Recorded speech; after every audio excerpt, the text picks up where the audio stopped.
So hello guys, म चाहिँ फेरि एउटा अपडेट दिन आएको होइन। सो आज अप्रिल 3 होइन, हाम्रो नेपालको फ्री फायर बुया अवार्डको फर्म भर्ने चाहिँ लास्ट डे रहेको छ होइन। सो आज चाहिँ तपाईँहरूले जसरी पनि फर्म भर्नुपर्ने हुन्छ होइन, यदि अहिलेसम्म भर्नु भएको छैन भने। यो बुया अवार्डसँग रिगार्डिङ यसको बारेमा चाहिँ अझै एक्सप्लेन गर्दै हाम्रो एम विशाल दाइले केही भन्नुभएको छैन। तपाईँहरू छोटो क्लिप चाहिँ हेर्नु होला है त।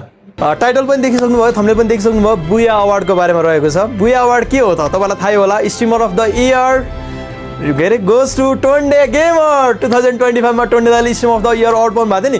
त्यही अवार्ड तपाईँले पनि पाउन सक्नुहुन्छ अबको दिनमा। हाम्रो यही अपकमिङ जुलाईमा, सरी जुन कि जुलाई, म कन्फ्युज भएँ, जुन कि जुलाईको बिचमा चाहिँ गरिनाले नेपालको लागि पनि बुया अवार्ड लिएर आएको छ, जसमा धेरै क्याटेगोरी छ।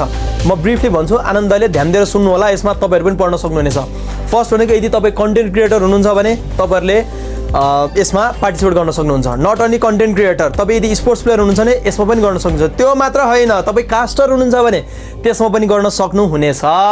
र कसरी भन्दाखेरि, अब तपाईँको कन्टेन्ट क्रिएटर पनि धेरै तरिकाको हुन्छ। कोही लाइभ स्ट्रिम गर्नुहुन्छ, कोहीले सर्ट क्लिप्स हाल्नुहुन्छ, कोहीले मोन्टेज हाल्नुहुन्छ, कसैले ऱ्याङ्क पुसको टिप्स एन्ड ट्रिक्स हाल्नुहुन्छ। सबैजना जतिजना क्रिएटर हुनुहुन्छ सबैले त्यो मैले तल डिस्क्रिप्सनमा लिङ्क राखिदिएको छु, त्यो फर्ममा क्लिक गर्नुहोस्। अनि त्यसपछि लाएर आफ्नो अब के क्याटेगोरीमा तपाईँहरू बेस्ट हुनुहुन्छ र कुन चाहिँमा तपाईँलाई एकदम अडियन्सले रुचाउनुहुन्छ, त्यसमा चाहिँ टक्क आफ्नो फर्म भर्ने। त्यसपछि तपाईँको त्यहाँ इमेल राख्नुपर्छ, इमेल राख्ने, नम्बर राख्नुपर्छ, लोकेसन राख्नुपर्छ, सबै राख्ने। इन्फर्मेसन प्रपर तरिकाले भर्नु होला। यदि तपाईँ नोमिनेट हुनु भएर पनि कन्ट्याक्ट गर्न सकिन भने केही पनि गर्न सकिँदैन। यो सबै हेर्ने भनेको गरिना अफिसियलले नै हो। सो तर त्यति विधि गाह्रो पनि छैन, एकदम इजी छ। फर्ममा क्लिक गर्ने बित्तिकै साइनअपको अप्सन आउँछ। साइनअप गरिसकेपछि आफ्नो रेजिस्ट्रेसन भन्नु तपाईँलाई आइ नै हाल्छ।